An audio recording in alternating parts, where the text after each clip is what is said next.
שנים הבאנו לכם את הסיפור על מדינה שנאבקת על הדמוקרטיה. What will happen tomorrow morning when you come to work? Nie wiemy. You don't know.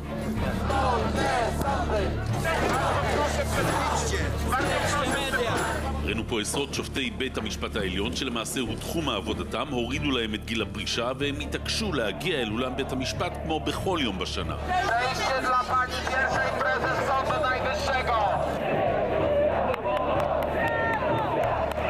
ראשונה, נשיאת העליון הצליחה להיכנס אל אולם בית המשפט, עכשיו ינסו גם השופטים האחרים להיכנס.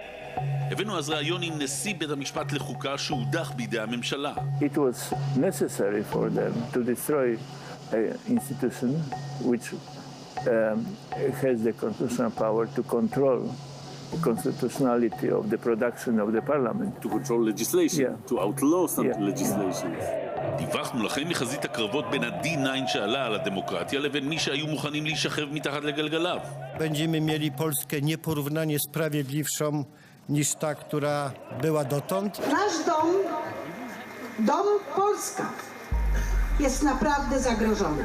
Państwo powinniście jak w Korei przejść reedukację w obozach uczących demokracji. To bronimy Polski i bronimy tych najświętszych wartości. W mojej ocenie wyraźnie stawiają się ponad porządkiem prawnym.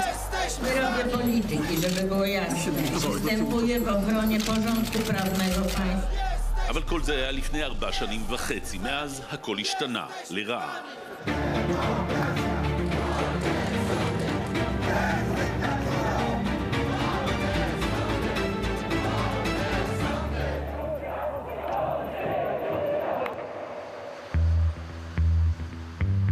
את עורכת הדין פאולינה קנפיק פגשנו כאן ביולי 2018, פעילה נמרצת למען עצמאות המערכת המשפטית בפולין. We have a demonstration tonight and welcoming of the judges tomorrow morning.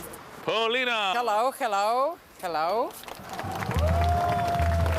אבל זה היה אז. It was here 2018. Yes. And the square was full. I mean, as far as the eye could see. Yes, and that repeated many times. And then the pandemic came. There are 100 judges in the Supreme Court today. 50 of them, all judges. And 50 illegally elected judges. We call them neo-judges. והנה תקציר הפרקים הקודמים. ב-2015 עלתה לשלטון בפולין מפלגת החוק והצדק. היא אומנם זכתה בבחירות בשליש בלבד מהקולות, אבל מנגנון שנוי במחלוקת שמעניק את כל הקולות שלא עברו את אחוז החסימה לסיעה הגדולה, נתן לה רוב מוחלט בפרלמנט לעשות כרצונה. חודשיים אחר כך מפלגת השלטון משתלטת על בית המשפט לחוקה של פולין. הנשיא דודה שנתמך בידי חוק וצדק מסרב לחתום על מינוי 5 שופטי חוקה שנבחרו בידי הפרלמנט הקודם. ובמקומם ממנה המפלגה השלטת שופטים עושי דברה, בסופו של דבר גם מצליחה להחליף את נשיא בית המשפט לחוקה. הלאה, דצמבר 2017, השתלטות על הוועדה למינוי שופטים. אם קודם רק רבע מ-25 חבריה היו פוליטיקאים, עכשיו 24 מתוך 25 חברים הם או פוליטיקאים מהמפלגה השלטת או שופטים או נציגים שמונו בידי פוליטיקאים. וכך הפכה מערכת המשפט הפולנית מעצמאית וריבונית לכזו שרבים משופטיה חייבים את מינוים לפוליטיקאים, כאלה ששני בתי המשפט האירופיים לצדק ולזכויות אדם קבעו שאינם שופטים חוקיים שנבחרו בניגוד לחוק האירופי. רץ. 4.5 שנים אחרי הצילומים ההם אנחנו יושבים עם 3 שופטים פולניים כדי לנסות להפנים את גודל ה-D9 שריסק פה את מערכת המשפט. 3 עצמאיים, 3 נרדפים, 2 מהם הושעו משיפוט, 1 הוחזרה בלחץ אירופי, 1 עדיין מושעה. Judge Maciej Ferek, what do they want from you? Why do they hunt you? Actually, you are the only one now that is not allowed to conduct his practice. There were 6 of us. And from the half of January, I'm the last one. Suspended judge, not because I drove the car drunk, not because I stole something.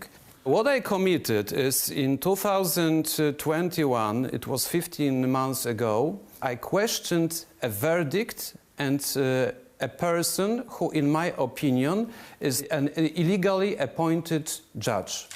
מאותו יום שבו חלק השופט פרק על חוקיות המינוי של אחד מאותם שופטים חדשים, הוא יושב בביתו בקרקוב, מנוע מלעסוק במקצועו. משלם מחיר על שהעז להיות עצמאי בפסיקתו, פסיקה שאגב זכתה לגיבוי של בית המשפט האירופי לצדק.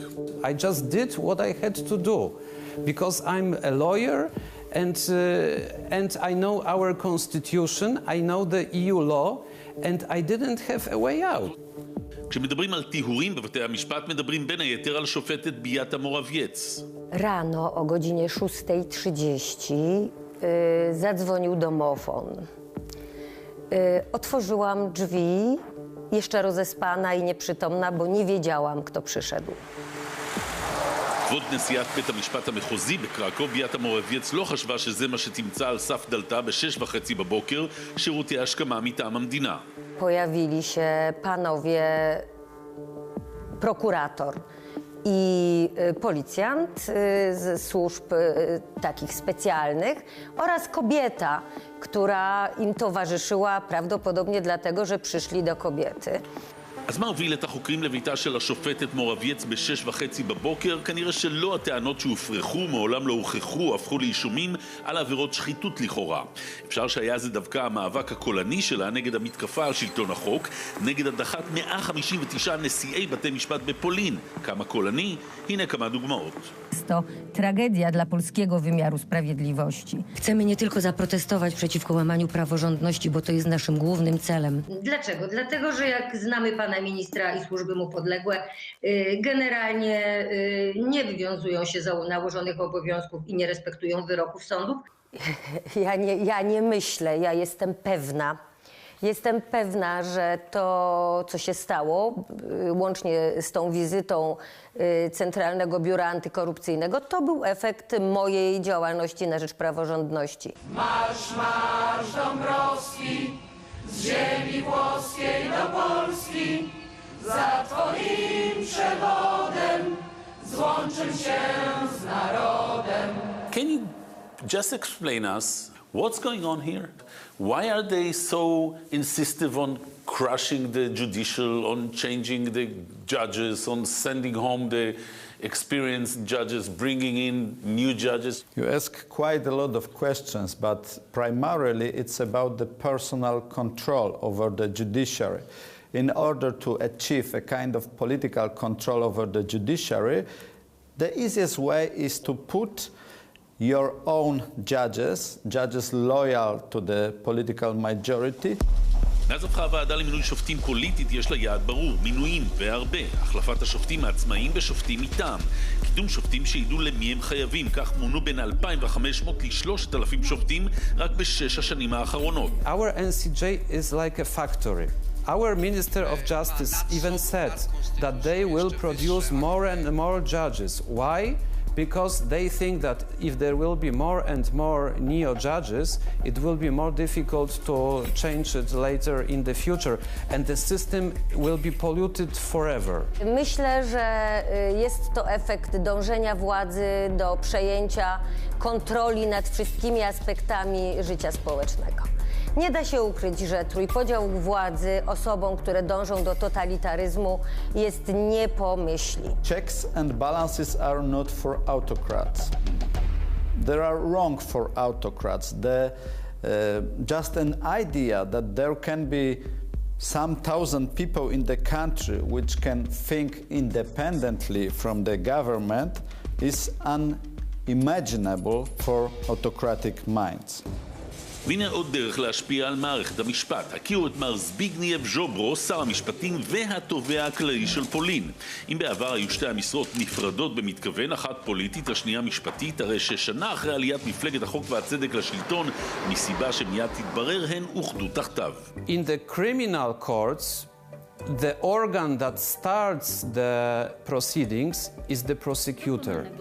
If you control the prosecutor, and if you are a politician and if you commit a crime, then you will never be punished. Charged. You will never be punished because you will never be even charged. בינואר 20 השופטים יצאו לרחובות, לא כולם, כ10% מהם, הלוחמים, השופטים החדשים ודאי שלא יצאו.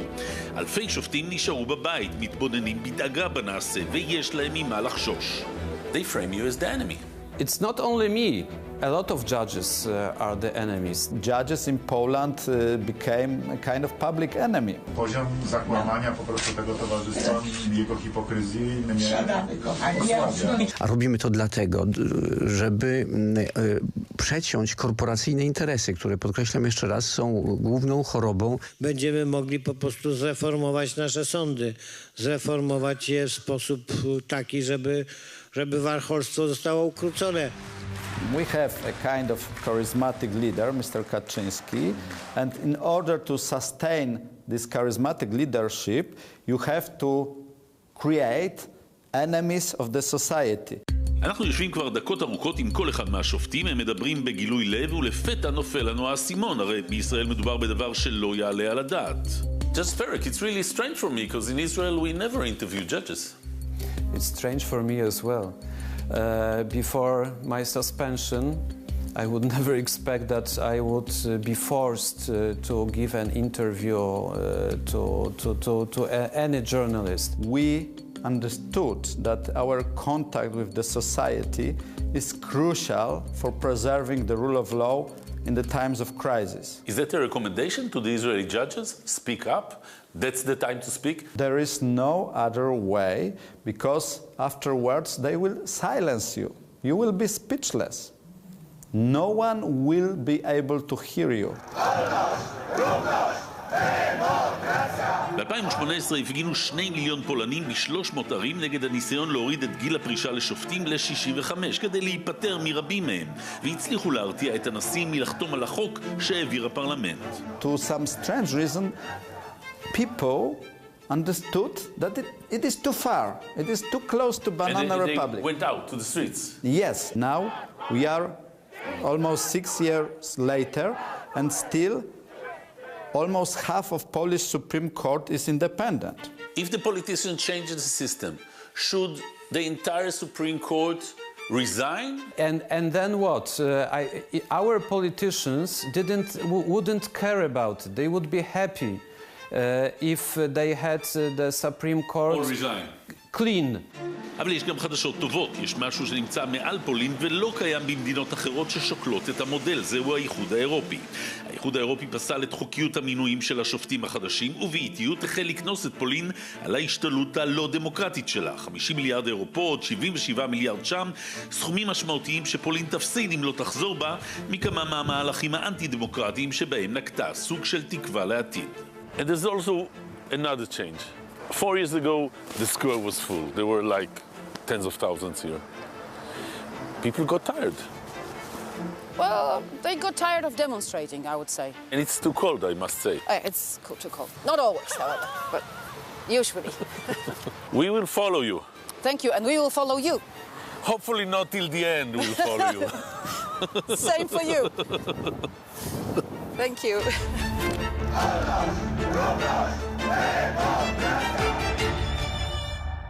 בפרק הבא. Panie prezydencie, chcemy wiedzieć, kim jest Paweł Adamowicz na liście klientów Amber Gold? Public TV and radio TV are pure propaganda channels.